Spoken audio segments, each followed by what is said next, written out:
Good evening and welcome to your Wednesday, October 8, 2025 edition of the Evening News. I am Jemima Holmes. Thank you for joining us. Let's take a look at some of the lead stories tonight. Guyana will comply with U.S. extradition requests for OFAC-sanctioned MOHAMEDS, says AG. Guyana extradites 2 individuals, 2 other applications being processed. Delinquent contractors to be barred, international builders welcomed as government to construct 40,000 houses in 5 years. 1.45 billion Aubrey Barker Road to be completed by year-end. Trio charged for 2023 murder of elderly Port MOURANT mechanic and Qatari medical mission to perform over 100 surgeries in Guyana. Now for the news in detail. Guyanese businessmen Azruddin Mohammed and Nazar Mohammed will be extradited to the United States to face charges of fraud and money laundering once the authorities there formally make the request, according to Attorney General and Minister of Legal Affairs Anil Nandlal. During his program Issues in the News on Tuesday, Nandlal said no request has yet been made. Here's more. Guyana has made it very clear that it is ready, willing, and the most able to diligently discharge its legal duties and obligations under the current extradition framework that exists with the United States of America in relation to this matter. Attorney General and Minister of Legal Affairs Anil Nandlal during his program Issues in the News on Tuesday. Azruddin Mohammed and his father, Nazar Mohammed, have been indicted by a grand jury in the United States District Court for the Southern District of Florida on 11 criminal charges ranging from wire fraud, mail fraud, and money laundering, primarily connected to the export of gold to the U.S. by their company, MOHAMEDS Enterprise. The father-son duo was sanctioned by OFAC in 2024. As such, Nandlal contended that no one ought to be surprised by these indictments. According to Nandlal, Guyana and the United States have a long history of cooperating on these matters, with successful extraditions as recent as this year. Extradition between Guyana, now Guyana, and the United States is not of recent vintage. As I said, it dates back to over a century ago, long before the nation state of Guyana was born. When we were a colony of the United Kingdom, it existed in the form of the Fugitive Offenders Act of 1881. It was an applied act of the United Kingdom's Parliament that applied directly to Guyana because we were a colony of Great Britain. And that's how the colonial legal system worked. And then it was enhanced by a treaty executed between Great Britain and the United States of America in 1924. That's almost exactly 100 years ago.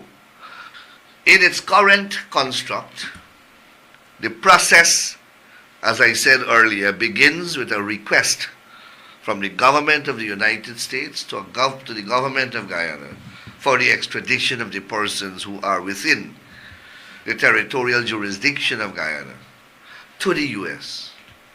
Once that request is made, a process which is outlined in the Fugitive Offenders Act is triggered, and a series of legal steps have to be followed.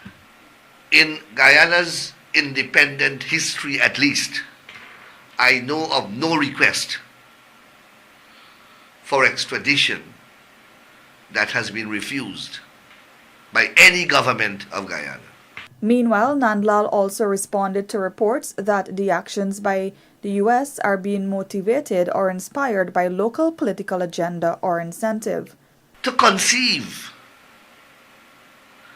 that the PPP has the ability to influence the mighty Department of Justice of the United States of America and the accompanying law enforcement agencies of the U.S. to carry out political agendas of the PPP, to think that the PPP is able to persuade those mighty organizations to carry out its political agenda. That must be the product of a special mind.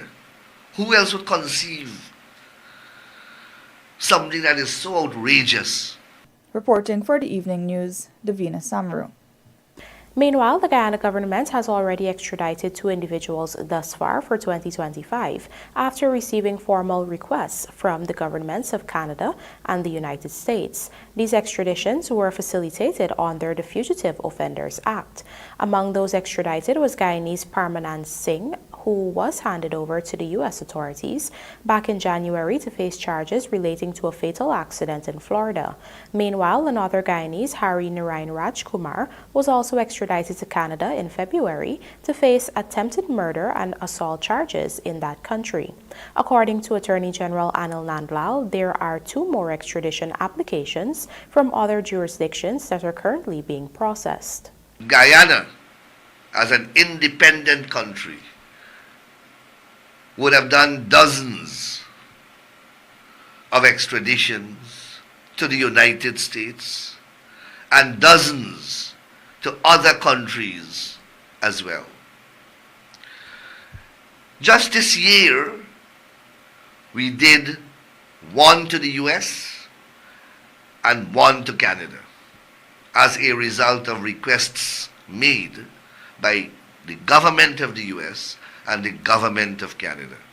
So we did 2 in the year 2025. And we have, I think, 2 ongoing right now in relation to other territories. So there is nothing new or novel about extradition and extradition processes. Both that we did this year, the subjects, they went to Canada and they went to the US, as far as I recall, the subjects consented to the extradition. So we didn't have any long process in the court. And these were not high-profile persons, so the public would not have been aware. There was no publicity of these extradition requests and consequent processes that ensued, which resulted in the successful extradition of the subject persons to the requesting states, in this case Canada, in the 2 cases I'm referring to, Canada and the US. We're now joined by Trishelle Sobers, who reports that the government's drive to enhance road connectivity and open new corridors for housing and economic expansion on the West Demerara continues to advance, with the Leonora to Canal No. 1 and Schooner to Wales highways now in the design phase. Chief Executive Officer of the Central Housing and Planning Authority CHPA, Dr. Martin Pertab, on Wednesday led a technical team to assess the proposed alignments for both major infrastructural projects. Speaking during the visit, Dr. Pertab underscored the national importance of the 2 projects, which are expected to significantly reduce travel times, improve access to housing schemes, and unlock new areas for investment and development. The CEO said the project's design works are already underway, and once completed and approved, CHPA will move to the tendering and construction phase. The CHPA team also conducted a site assessment for the Schooner to Wales Highway, another critical link that will enhance connectivity along the west bank of Demerara and complement ongoing development in the Wales area, including the emerging Wales Development Zone. He noted that a second phase of the Schooner to Wales initiative will extend from Wales and Sandhill, further opening new residential and commercial lands in keeping with the government's commitment to constructing 40,000 homes across the country. If you were to travel from Leonora to Canal, it's roughly, on average, maybe 45 minutes. And with this new road, we propose to reduce travel time to roughly 7 minutes. Once confirmed, the next stage will be, of course, for us to go to tender. Right. So hopefully by the end of this year, we'll be able to start work on this new road. Meanwhile, President Dr. Irfan Ali has announced that the design for the new four-lane highway from Land of Canaan to Susaik eastbank Demerara is expected to be completed before the end of this year, marking another major step in the government's ongoing infrastructure transformation along the East Bank corridor. During a site visit to Busby Dam, President Ali outlined that the final design and tender preparation for the project are being fast-tracked. He explained that the current section under construction, featuring a full four-lane carriageway with a median and dual drainage canals, will soon connect to the new roundabout being developed in the area. This segment is part of a broader 8-lot construction package that will eventually link Land of Canaan all the way to Susaik. We're hoping that before the end of the year, we'll have the entire design completed from Land of Canaan to Susaik. And not only the design, but the tender preparation ready. We have a proposal for that already, Chief. Yeah, and so that section there would have a bit more engineering challenges in the sense that you have to pass through old sand pits and swamp areas that is going to have some innovative design ideas that we're already looking at that might be more cost effective at this point. And that is, if you notice how they build flyovers in certain parts, even of the Everglades and certain places around the world, where they build through swamps, they use a lot of overpass type design, right? Yes, sir. Ali noted that one remaining lot is awaiting final land clearance, after which full construction will begin on that section. The project, he said, represents the final phase of the East Bank Highway expansion, connecting seamlessly to the newly constructed Eccles to Ogo 4-lane highway and eventually stretching all the way to Enmore, seamlessly connecting the East Coast and East Bank corridor. So today we are just examining the progress of work here. Going into Busby Dam, we're hoping that with the weather continuing to be good for construction, that by March next year we should be well advanced advanced in the sense that all the work that is dependent on weather, which is the drainage work and the excavation work, will be completed so that we will have continuous flow of work. Trishelle Sobers, Evening News. However, contractors with a history of underperformance or non-compliance will be disqualified from participating in future housing projects as the government intensifies efforts to construct 40,000 homes over the next 5 years. This was confirmed by Chief Executive Officer of the Central Housing and Planning Authority, Dr. Martin Pertab, who stated that international construction firms will also be invited to participate in the initiative. Davina Samaru has the details. With a target of developing 40,000 houses over the next 5 years, the government of Guyana has issued an invitation for expressions of interest for the construction of units across the country. In the EOI issued by the Central Housing and Planning Authority, it is outlined that the government is desirous of constructing housing units under the categories of low income, moderate income, middle income, high income, and young professional. In an invited comment, CHNPA's Chief Executive Officer Dr. Martin Pertab explained that the invitation is not only limited to local contractors and that international firms are welcomed to apply. However, he noted that priority will be given to qualified local contractors with the aim of ensuring maximum local participation. Vice President Dr. Bar Jagdio had previously revealed that the government will have to explore the possibility of bringing in foreign contractors for housing projects in light of repeated delays in existing initiatives. Jagdio had recognized that local contractors are seemingly already at their maximum capacity. Meanwhile, according to the CH&PA head, internal systems are in place to ensure contractors who still have outstanding projects are flagged and possibly prevented from taking on more work with the agency or subject ministry. He said, and I quote, Our focus is on ensuring that the highest standard of housing construction is provided in the most efficient way possible, and contractors who have a history of poor performance do not align with this focus and therefore will not be considered. End quote.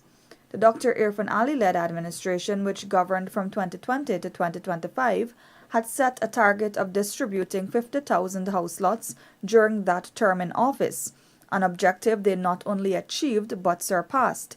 In addition to the distribution of house lots, the government also constructed hundreds of young professional houses for citizens across the country.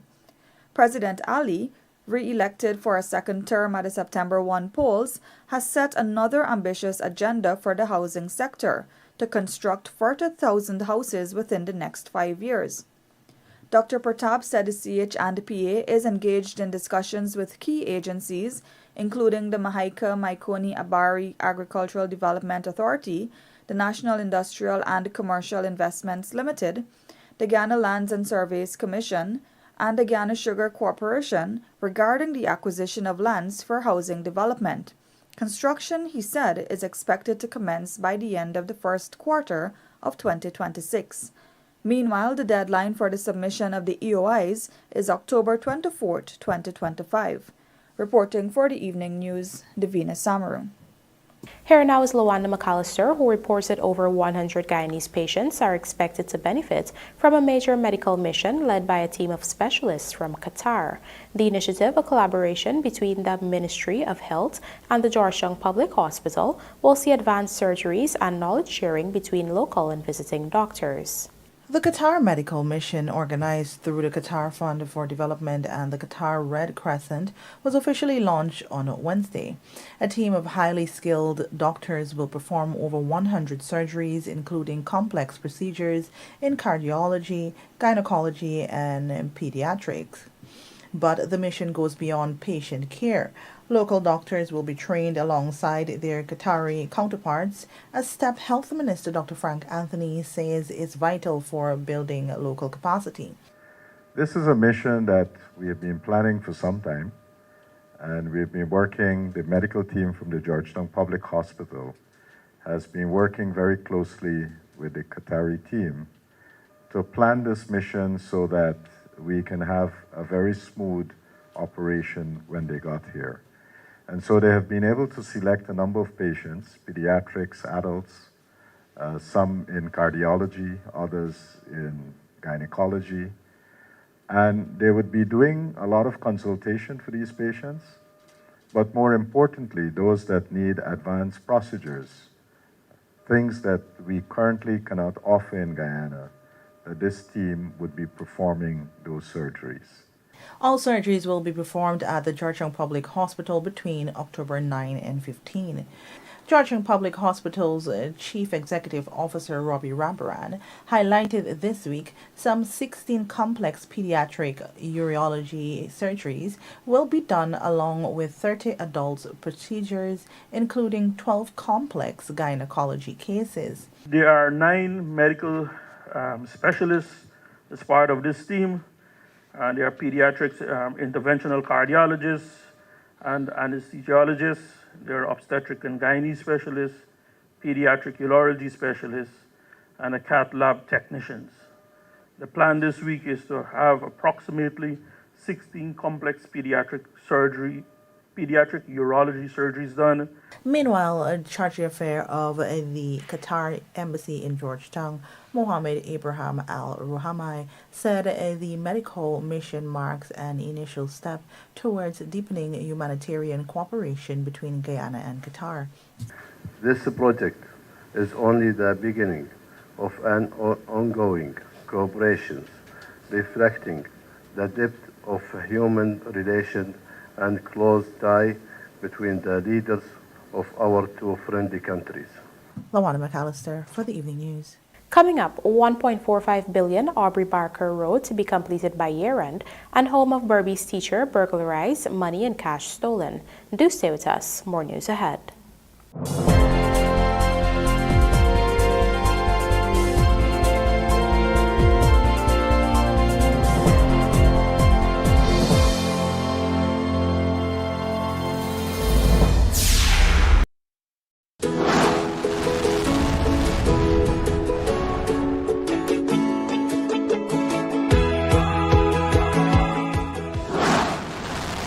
Premier. Premier insurance coverage for less. Stay safe. Sun or rain? Up or down? No one knows what tomorrow will bring, but with Premier's commercial property insurance, you'll be ready. For all risks insurance, call 223-0840 or visit premierinsurance.gy. Fuel your success. Premier Insurance. Premier insurance coverage.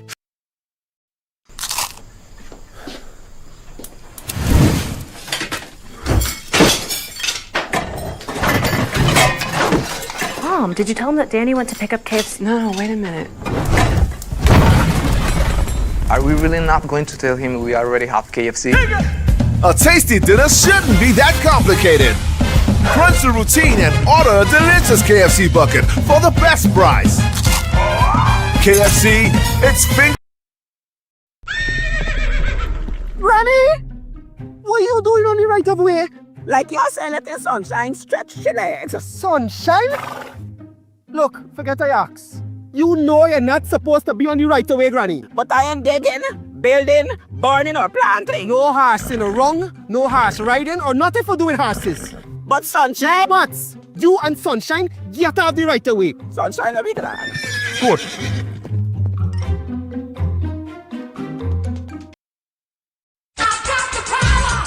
Business owners, it's time to level up with SylviesOnline.com. Shopping with us is a breeze. Browse online and plan your purchase. Check real-time stock availability. Enjoy expert in-store assistance. Whether you're on-site or in the office, shop at SylviesOnline.com. Visit SylviesOnline.com today and make your next big upgrade easy. SylviesOnline.com, your partner in productivity.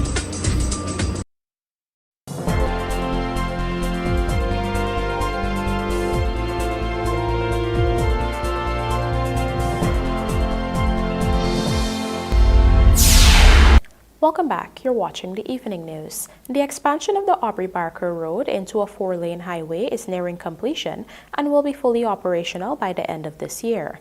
The project forms a critical part of the wider urban infrastructure network, linking key corridors across Georgetown and the east coast of Demerara.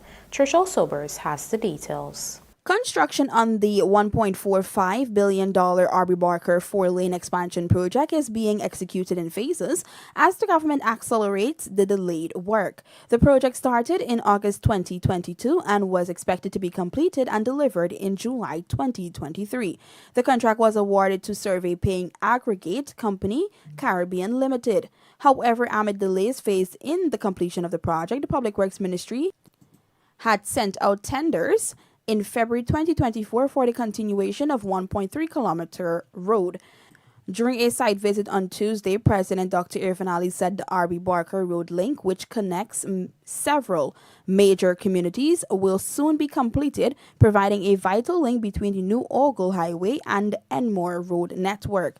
He explained that the new 4-lane expansion is designed to significantly improve traffic flow and connectivity across major urban and residential areas. That entire section is already completed, with save and except some little spaces where we have some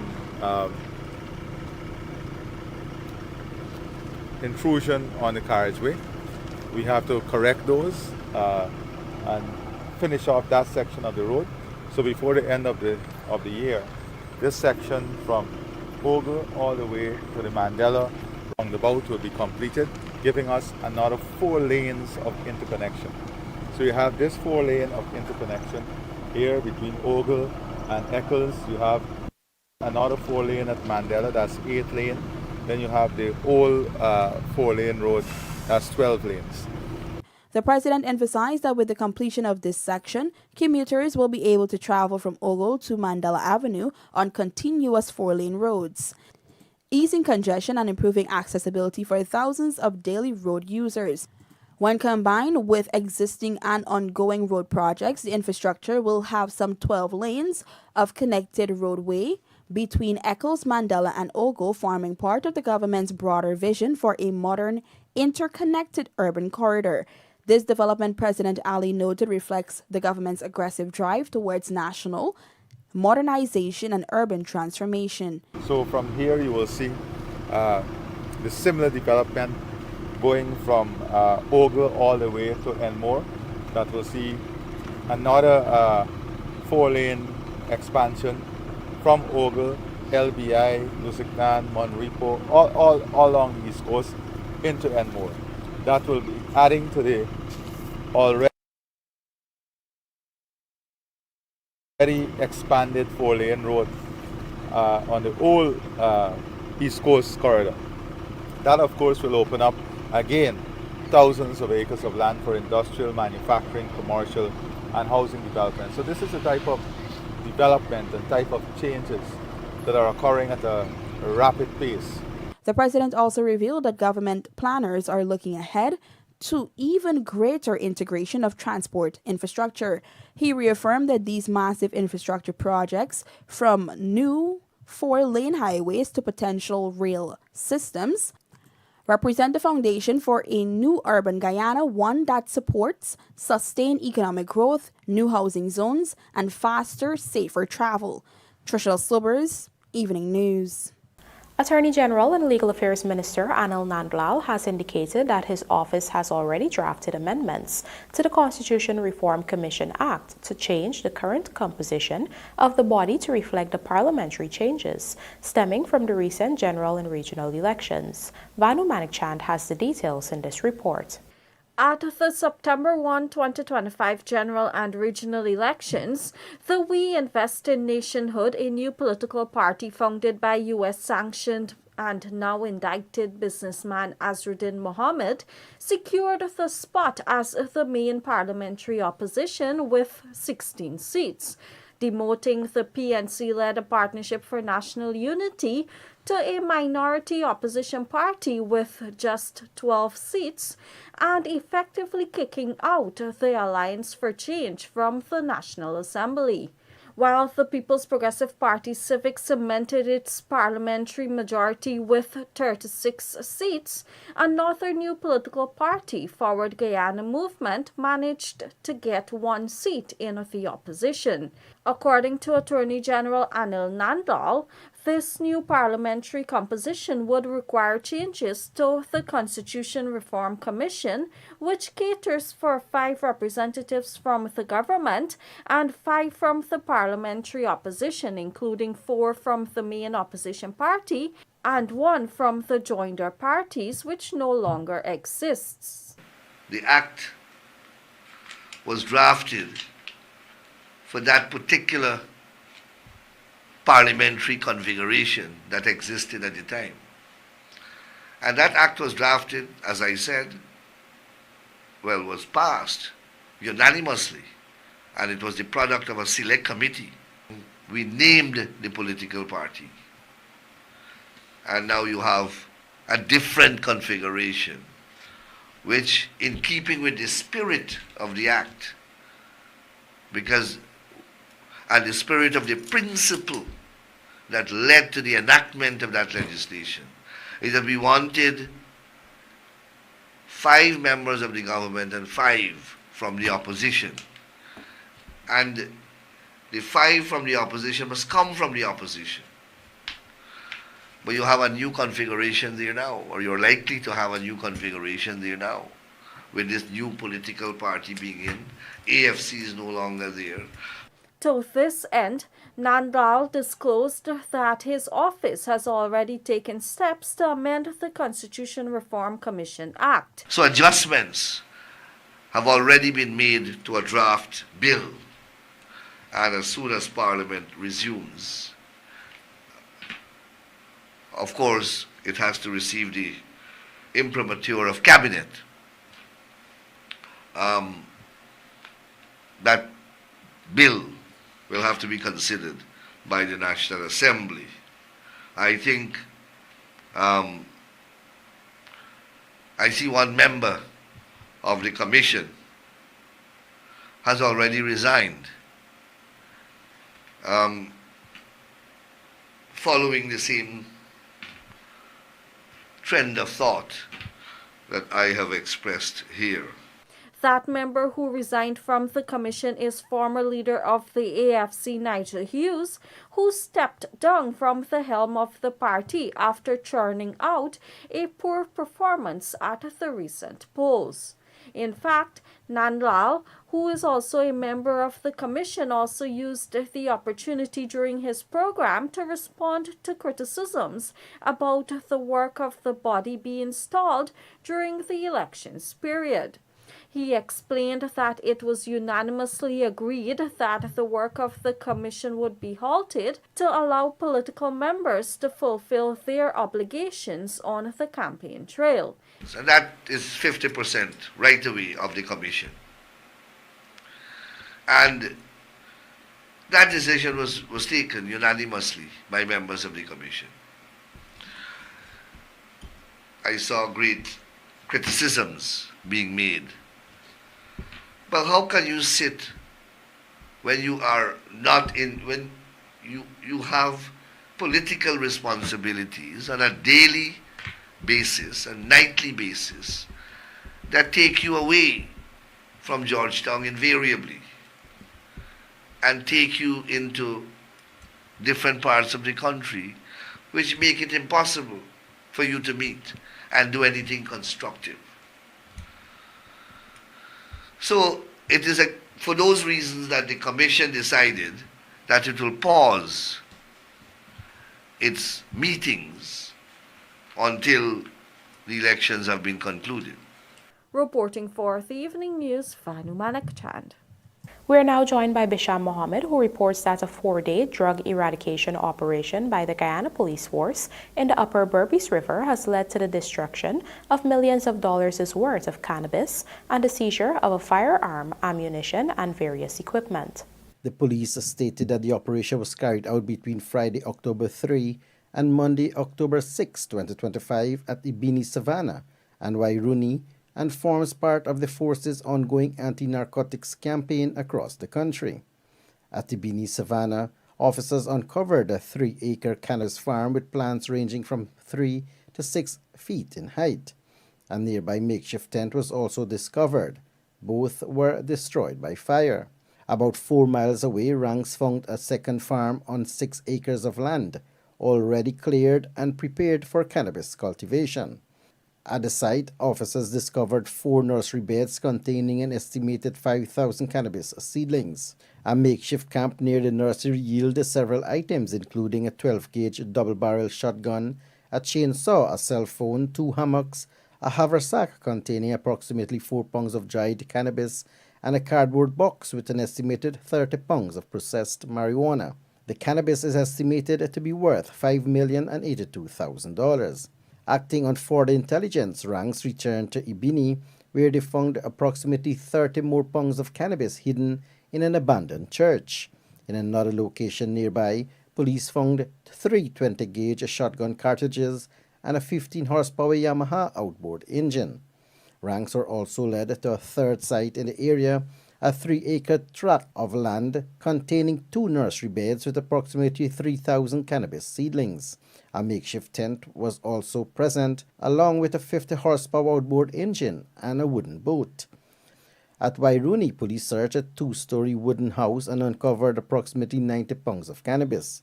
In the upper flat of the house, a black side bag hidden under a bed contained a .32 pistol and an empty magazine, along with 2 mobile phones. All seized items and equipment were taken to the Kokwani police station as investigations continue. Despite the large haul, no suspects were arrested during the operations. Bisham Mohammed at the Evening News. This after an unidentified Venezuelan national was beaten to death at Quartz Stoneback Dam, Cuyuni River, Region 7. He was positively identified as 35-year-old Yosber Alberto Rivero Soho. Preliminary investigations revealed that the victim, a gold miner, was confronted and beaten by a group of about 12 men, all reportedly Venezuelan nationals, in the early hours of Monday after being accused of theft. Initial reports stated that Calvin Johnson, a security guard attached to a Russian company in the area, reported the death to the Bartica police station. According to the police, Johnson told officers that a female informed him that a male Venezuelan national was lying dead on the roadway. As the officers arrived at the scene, they observed a man lying motionless and his body was covered with a multicolored hammock with his face exposed. With the new information, the suspects are being sought by the police as investigations continue. The home of a Berbice teacher was on Tuesday burglarized, with the perpetrators carting off over $1 million in cash, jewelry, and other valuables. Here are the details from Andrew Carmichael. Shaliza Ramcharan, a teacher attached to the Viola Nursery School in New Amsterdam, Berbice, arrived home at about 14 hours 45 and discovered that the front door of her Lot 8 Canefield Settlement East Kanji home was not the way she left it. Before entering the building, she telephoned her husband and related what she observed. However, when she went into the house, it was completely ransacked. Then when I proceeded and I opened the door, I saw that the house was ransacked. I went in and everything was ransacked from downstairs. I went upstairs was ransacked. The teacher, who operates a part-time business selling mobile money Guyana, that is MMG, offering photocopying services and selling stationery, said the business cash was gone. I had MMG money, I had money to carry on the house, over $500,000 in cash. I had my kids' jewelry, my husband's jewelry, everything that they took. You were telling me something about some boots. Yes, they went. They even took my husband. They ransacked the house. They took all his brand name boots, all our brand name colognes and perfumes, and some of my husband had about 5 bottles of brand name. The 35-year-old teacher further disclosed that the intruders would have carted off about $400,000 worth of jewelry. I'm quite shaken up. I'm hurt. I'm sad. Lots of emotions. I work so hard for my things, and when they just gone in a blink of an eye, somebody just come and take them away from me. According to her, she left home at about 7 hours 30, and no one was at home during the day. The mother of 2 said she is hoping that law enforcement will be able to catch the perpetrators. For the evening news, Andrew Carmichael. 3 persons were on Wednesday arraigned for the murder of a quarantine mechanic back in 2023. In this Andrew Carmichael report, you will hear that the police were able to secure confession statements from the accused after they were arrested last week. 3 men were charged and remanded to prison for the 2023 murder of Kalamuddin Ibrahim, a 73-year-old mechanic of Port Mourant in Region 6. Darwin Trim, 33, Premchand Ramsahoy, 29, and Rajendra Balkaran, 46, appeared before Magistrate Michelle Matthias at the Reliance Magistrates Court, where the charge was read to them. Ramsahoy and Balkaran appeared in person, while Trim, who is currently in prison, appeared virtually. They were not required to plead to the indictment. Police Prosecutor Sergeant Garfield Edwards informed the court that the prosecution was ready to commence the trial. The 3 accused were remanded to prison until October 14th, and the matter has been transferred to the Albion Magistrates Court. Meanwhile, in court on Wednesday, Balkaran claimed that he was apprehended by a mob last Wednesday and handed over to the police. However, before that, he was beaten. He also stated that he suffered 3 fractures and claimed that he was denied a request to have his hand placed into a cast. As such, he was told that the doctors at the prison will treat him. It was reported that the men confessed to the mechanic's murder. Ibrahim, who is also called Brown Bag, was reportedly missing on July 1st, 2023 by his son Shazad. Ibrahim, after the family members were unable to contact him and found the home unusually empty. Just 2 days later, the decomposed body of the elderly mechanic was discovered by fishermen in a clump of bushes on the Rose Hall Town foreshore. The remains were positively identified by his son. However, post-mortem examination could not confirm the cause of death due to the advanced stage of decomposition. Despite early arrest in the days following the discovery, no charges were laid at the time due to lack of evidence. One of the eventual confessed killers was among those initially questioned and released. But detectives in the region continued to investigate the matter using a combination of re-interviews, site visits, forensic re-evaluations, and newly surfaced evidence. Reports are that the trio confessed to the murder during police interrogation. providing detailed accounts of their actions on the night of June 30th, 2023. According to their confessions, the men, who were all acquainted with Ibrahim, visited the home and saw some of money on his table. After requesting some and being denied, they became enraged and assaulted him until he lost consciousness. They stole approximately $45,000 before transporting his unconscious body to the Rose Hall town foreshore, where they continued beating him until he died. For the evening news, Andrew Carmichael. And now for a look at the bridge reports. The Berbice River Bridge is expected to be closed to vehicular traffic on Thursday, October 9, 2025 at 5 hours 40 for a period of 1.5 hours. GFF President, WFA President appointed to FIFA committees, and a Guyanese cycling team arrives for Elite Cycling Championship in Belize. These and more coming up in this evening's Sportcast, sponsored by MacCorp. It's Cricket Carnival time and MacCorp is knocking prices out of the park.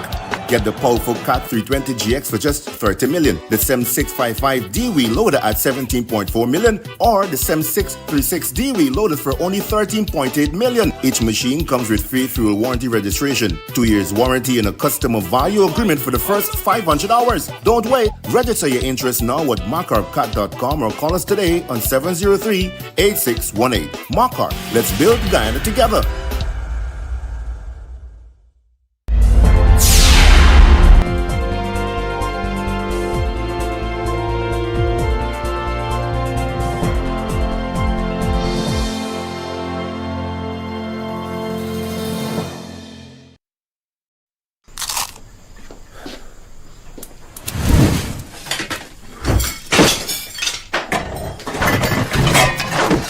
Mom, did you tell him that Danny went to pick up KFC? No, wait a minute. Are we really not going to tell him we already have KFC? A tasty dinner shouldn't be that complicated. Crunch the routine and order a delicious KFC bucket for the best price. KFC, it's finger. Looking to bring your dream home to reality? Or simply taking on a home improvement project? Then National Hardware Limited is where you should start. Let us put that touch to your home.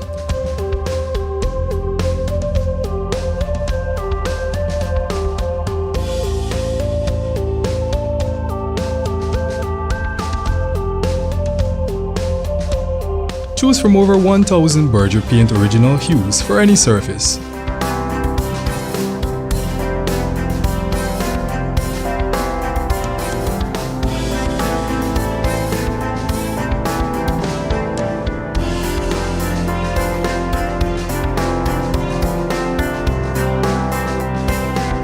We are known for our trusted brands such as Westinghouse, Philips, Sadco, Rubbermaid, Pyrex, Gibson Home, and so much more. National Hardware Limited, your do-it-best store. Located in downtown Georgetown and industrial site Rhymeville. In today's tough driving conditions, every engine faces three powerful enemies: engine heat, pollutants, and frequent short trips. Each factor is a direct cause of engine sludge, a buildup of dirt that can block vital oilways. This triple threat demands triple protection. Castrol GTX's Triple Protect Power is engineered to fight these three main causes of engine sludge. Granny! What are you doing on the right of way? Like you're saying let the sunshine stretch your legs. Sunshine? Look, forget I ask. You know you're not supposed to be on the right of way, Granny. But I ain't digging, building, burning, or planting. No horsing wrong, no horse riding, or nothing for doing horses. But Sunshine? But you and Sunshine get out the right of way. Sunshine, I'll be glad. Good.